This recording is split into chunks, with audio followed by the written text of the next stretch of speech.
bagaimana solusi ketika melihat anak yang sudah melakukan kesalahan yang sangat luar biasa, kita sudah ingin marah besar dengannya, apa yang harus kita lakukan sebagai orang tua? Mungkin dari pertanyaan pertama dulu kali Bu Aisyah ya. Iya, itu tadi diajak musyawarah dengan urutan. Ya Allah, ya mohon lembut ya Allah, saya mau bicara sama anakku ya Allah, gitu ya. Terus bermohon dulu, ya Allah jauhkan keras dan kasar ya Allah. Terus bilang, saya maafkan anakku ya Allah, Fulan bin Fulan, karena dia melakukan kesalahan. Menurut saya dia telah melakukan kesalahan. Kan kadang-kadang anak-anak tuh nggak tahu kalau itu kesalahan kan. Menurut kita kesalahan kan gitu. Ya, saya maafkan dia ya. Hadirkan anak kita di depan kita ya, pembayangan kita. Ampuni dia ya Allah. Ulang-ulang dulu terus itu. Kemudian kita sudah tenang, baru ajak musyawarah. Nah, Bunda mau bicara nak. Apalagi anak-anak SMP, SMA itu udah nggak bisa lagi diomongin ya seperti waktu dia masih lebih kecil. Ajak musyawarah. Nanti insya Allah Bunda belum ajak musyawarah karena kita sudah minta tolong sama Allah. Allah kirimkan pasukan untuk nolong anak kita ini. Dan sehingga apa yang kita omongkan dia ngerti. Ya, dia ikuti nasihat kita, udah negosiasi jadi begini, nak harus jaga, kasih contoh-contoh. Dia bilang iya Bunda, insya Allah. Sudah, kita tawakal habis itu. Jadi pakai tuh Ali Imran 159, hafalkan kalau perlu dan praktekkan. Itu tekniknya sebetulnya. Nggak ada teknik parenting lain sejitu dan semustajab itu, masya Allah. Wallahu a'lam bishawab, itu yang bisa saya sampaikan. The power of doa ya Bu Aisyah ya. Ya. Ini tadi bahkan diajarkan urutan-urutannya sebelum musyawarah. Minta lembut, kita hafalin ya. Mohon lembut, karena lembut itu rahmat Allah. Mohon dijauhkan keras dan kasar. Ya, maafkan dulu. Ya, maafkan. Saya maafkan ya Allah anakku. Jadi kita suruh maafkan dulu. Ampuni dia ya Allah. Baru ajak musyawarah. Bahkan ayat itu bukan hanya untuk anak, ya untuk pasangan hidup, ya untuk tim kerja. Ya. Gitu, oke? Oke. Masya Allah. Sudah terjawab ya Mama Adam. Lalu yang kedua nih Bu Isa dari Rizka Dwi Santi. Assalamualaikum, izin bertanya. Kami suami fans berat Dokter Aisyah, Masya Allah. Jadi mengikuti parenting pada siang hari ini. Sekarang suami baru meninggal. Lalu anak kami lolos dari harapan kami. Bagaimana cara merestart sesuai kami, tapi posisi di rumah ada 2 generasi, mumpung masih di zaman golden. Ya, jadi maksudnya di rumah ada 2 generasi, ibu dengan anak gitu? Atau maksudnya neneknya, ada neneknya, atau gimana? Ya, nenek betul Bu Aisyah. Baik ya. Gini ya, kadang-kadang ini kita orang tua muda ini melupakan juga bahwa kita ini bisa jadi seperti ini karena pola pengasuhan orang tua kita gitu. Saya bisa jadi seorang Aisyah Dahlan yang orang kenal sebagai medical doctor, kemudian penanggulangan kemudian sebagainya itu gitu ya. Itu hasil didikan ayah saya, ibu saya. Ini hasilnya. Ya. Hasil anak saya belum lagi terlihat itu, walaupun mungkin anak saya 5, 2 sudah dokter, 2 mahasiswa kedokteran, 1 masih gitu. Ya, dan saya lihat oh ya sudah mulai ada dikit-dikit lah hasil saya gitu. Artinya tidak perlu terlalu merasa ya aduh ini kan saya udah ikut parenting ya ibu saya atau omanya eyangnya nggak ikut parenting nanti beda dengan parenting, nggak perlu kayak gitu. Hormati orang tua kita karena kita ini jadi karena dari orang tua kita. Zaman dulu bukan orang tua kita nggak mau belajar parenting, belum ada begini-beginian ya. Jarang sekali, kecuali orang tua yang ya dia membaca buku-buku bagaimana mengasuh anak secara Islam itu ya sering dijual dalam buku-buku saku. Kalau dulu di Al-Azhar tuh ya di pekarangan masjid sering banget. Saya ingat banget dulu waktu masih remaja seneng banget baca buku-buku saku kayak gitu. Jadi lumayan dari gadis tuh udah mulai ada arahan-arahannya parenting kayak gini kan belum orang ditemukan sel otak begini baru tahun 2000-an gitu. Jadi kita harus menghargai orang tua kita. Maksudnya apa? Misalnya ada ayah bunda ya mempunyai peraturan pada anak-anak kalau nanti pegang gadget main gamenya Sabtu Ahad ya misalnya gitu. Tapi kemudian neneknya atau kakeknya bilang atau memberikan ini bolehlah Senin Selasa gitu ya. Nah kita nggak boleh langsung marahin kita punya ayah ibu atau kakek neneknya depan anak itu bahaya itu. Ya, sudahlah bikin tersinggung orang tua, nanti orang tua nggak ridho, dan nanti kerekam oleh neuron cermin anak. Suatu kita tua nanti digituin sama anak, nauzubillah min dzalik. Ya, kita senyum aja, kan anak biasanya lihat ke kita, Bunda, kan tanya cuma Sabtu Minggu, ya, Eyang kasih Senin, nggak apa-apa, nak itu bonus, karena Eyang sayang sama kamu dan kamu baik sama Eyang, mainlah nak, nggak apa-apa. Kasih aja bonus, kenapa sih? Ya. Orang tuh seneng bonus kok, apalagi kita emak-emak ya nggak, seneng bonus kasih, itu bonus, amin nak main. Dan dengan seperti itu orang tua kita ridho, dia doakan anak kita jadi kok anak kita, insya Allah. Ya, jadi jangan terlalu saklek atau terlalu merasa wah bapak ibu kita nggak tahu apa-apa, ntar dulu gitu. Ya, nah ini yang bisa saya sampaikan agar betul-betul ya orang tua kita ridho pada kita, karena ridhonya Allah ada di ridho orang tua kita, ya. Dan supaya apa? Berikutnya pas kita tua kita tidak ditelantarkan atau dimarah-marahin oleh anak kita atau mantu kita, ya. Karena kerekam sama anak kita yang nanti menjadi besar tadi, ya. Baik, itu yang bisa saya sampaikan. Wallahu a'lam bishawab. Bu Aisyah, ada lagi nih Bu Aisyah nih pertanyaan. Ayo, boleh, silakan. Mangga. Ya, Ayo. Dari Ibu Yuni Safitri, anak remaja saya sudah sangat kecanduan HP dengan game Mobile Legends-nya. Perilakunya kalau diajak bicara seperti bicara dengan tembok, tidak ada timbal balik dan tidak bergerak di tempat, bisa sampai seharian. Nah, gimana nih Bu Aisyah cara ngadepinnya? Iya. Satu, ya, mungkin kemarin diajak ngomongnya belum pakai tahapan seperti Ali Imran 159. Coba, pakailah. Saya bicara kayak gini nggak hanya sekedar teori, saya punya anak 5, 4 laki-laki, 1 perempuan, pasien-pasien saya narkoba yang badung-badung, tapi untuk waktu mengajak musyawarah, saya praktekkan tadi Ali Imran 159 tadi. Dan ingat kita ada doa, ada sinyal, jadi belum diajak ngomong didoain dulu, minta pertolongan Allah. Doakan dulu, hadirkan anak kita, doakan. Gitu, lihat deh. Ya, nanti kita tuh kaget lihat, takjub lihat anak kita. Ya, kok dia dengar ya omongan saya ya. Kenapa? Karena dengan kita tadi ya ada urutan-urutan, mohon lembut, kan kita lembut tuh. Ya, anak kalau orang tuanya lembut, dia akan 3 kali lembut. Tapi anak bila orang tuanya keras, dia akan 3 kali keras. Jadi ya kita yang dipelajari itu kita pakai. Ya, mulai dari diri sendiri, ibda binafsik, ya. Tadi Pak Gufron bilang introspeksi diri kita. Apa sih selama ini caranya? Perbagus lagi, ya. Saya nggak bisa kasih apa-apa karena yang sudah diajarkan Allah Taala itu udah luar biasa banget.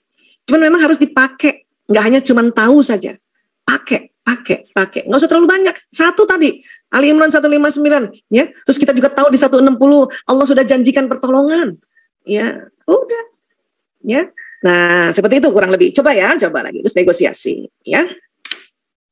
Aduh, saya maafkan anakku ya Allah, Fulan bin Fulan, sebut orangnya, bayangin orangnya kayak gitu ya, Bu. Ya, insya Allah lihat nanti kemujarapannya, ya. Silakan. Dicoba semuanya. Setiap aja Bu ya. Buat murid-murid juga. Betul. Iya. Saya juga sering Bu Aisyah pada saat mau mengajar ya, sering nih ngikutin sarannya dari Bu Aisyah. Sebelum mengajar suka doa dulu, ya Allah semoga anak-anaknya menyenangkan, semoga anak-anaknya jadi anak yang baik-baik. Betul. Bahkan kalau ada yang khususon misalnya ya, ada anak yang khususon misalnya kita udah mau kita panggil ke BK gitu, sebelum dia datang kan kita udah kebayang mukanya ya. Itu tadi ngomong duduk dulu sebentar, hening sebentar, tarik nafas, atau habis sholat ya bilang sama Allah, ya Allah mohon lemah lembut ya Allah ya menghadapi muridku Fulan bin Fulan ya Allah, jauhkan keras dan kasar ya Allah, saya maafkan muridku ya Allah, tadi saya dengar kabar oleh guru yang lain ya dia heboh ya Allah, apalagi anak SMP itu lagi perubahan pancaroba kan. Saya makanya sangat hormat buat guru-guru SMP karena itu nggak mudah, makanya pakai teknik yang memang Allah ajarkan. Ya, ampuni dia ya Allah, nanti saya musyawarah ya Allah sama dia. Udah. Belum lagi kita ngomong, sinyal kita udah sampai ke kelas, udah sampai ke anak itu. Ya. Nah, sinyal ini bisa saja malaikat kan yang bawa, bisikan, ya. Ayolah kamu ke BK. Kan kadang-kadang ya, apalagi zaman dulu nggak mau ke BK, zaman dulu nggak ditaruh secantik ibu Sira. Ke BK. Kabur tuh anak. Gimana Pak Tito? Betul? Apalagi kalau BK-nya kayak Pak Tito yang di situ. Waduh. Tapi anak-anak udah langsung ilmu dari Bu Aisyah ini benar-benar saya praktekkan dan terbukti, Masya Allah ini terbukti gitu. Jadi sering beberapa kali saya sudah menangani anak mau melakukan konseling individu, saya doa dulu sama Allah, nyebut namanya. Ya Allah, semoga anak ini hatinya dilembutkan sama Allah, diperbaiki masalahnya, diperbaiki keadaannya. Itu benar lancar banget Bu. Iya, kan gampang sebetulnya. Ini benar-benar saya lakukan sendiri gitu, saya rasakan sendiri. Nah mungkin Bapak Ibu guru, ayah bunda bisa dicoba. Sekali aja coba, pasti nanti ketagihan. Ketagihan doain anaknya. Ya Allah, iya, karena kan tadi kita sudah belajar ya, makanya tadi saya tadi doa ya, banyak banget sebetulnya yang mau ingin saya sampaikan, tetapi dengan waktu yang pendek, sebelum tadi saya buka modul, saya doa apa ya Allah, nampaknya kok petunjuknya adalah perkuat tentang cerita sinyal, gelombang elektromagnetik, jadi saya keluarkan itu tadi. Ya, karena modul saya kan banyak juga nih, tapi pengen banget ngasih tahu semua, tapi kalau 40 menit kan nggak cukup, makanya selalu doa. Ya, karena itu tadi waktu kita doa, ya Allah memberi petunjuk, ya petunjuk begini gitu. Jadi bukan hanya untuk anak, kita doakan buat diri kita sendiri. Ya, ada juga orang tua tanya sama saya, ibu-ibu, Bu Aisyah cara ngomongnya gimana? Bu, nggak bisa gitu, ibu hafalin omongan saya, nanti beda.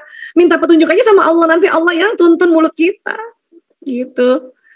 Ya, karena nanti kan kalau nanti kayak di sinetron jadinya, wahai anakku, mengapa engkau tidak susah?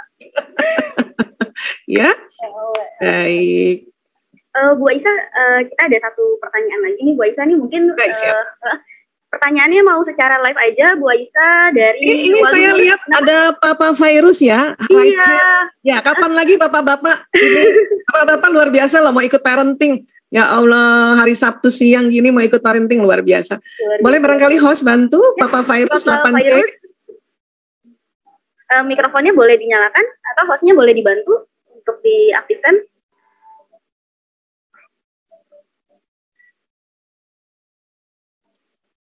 Ya, baik. Silakan untuk bertanya. Sudah bisa? Ya, iya Pak. Sip. Assalamualaikum warahmatullahi wabarakatuh. Ibu. Waalaikumsalam warahmatullahi wabarakatuh. Anak itu sebagai investasi. Ya. Padahal kadang-kadang, mohon maaf menurut saya, investasi konotasinya jadi seperti finansial. Padahal anak adalah amanah. Ya. Ini menurut pandangan saya, anak adalah amanah. Kan? Memang ngeri-ngeri sedap lah Bu Aisyah, saya ngerasakan apalagi saya lahir di tahun era 70-an, artinya orang tua kolotnya, bukan generasi gitu. Ya, generasi X. Iya, generasi majalah Bobo. Betul, majalah Bobo.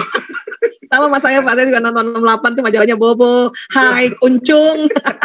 Generasi Gunduk. Gunduk main layangan, betul Bu Aisyah. Nah, ini yang saya tanyakan begini Bu Aisyah. Nah, bagaimana sih artinya membangun chemistry saya selaku orang tua kepada anak yang kadang-kadang tidak munafik. Pengalaman waktu masa kecil saya kan kadang-kadang juga terbawa.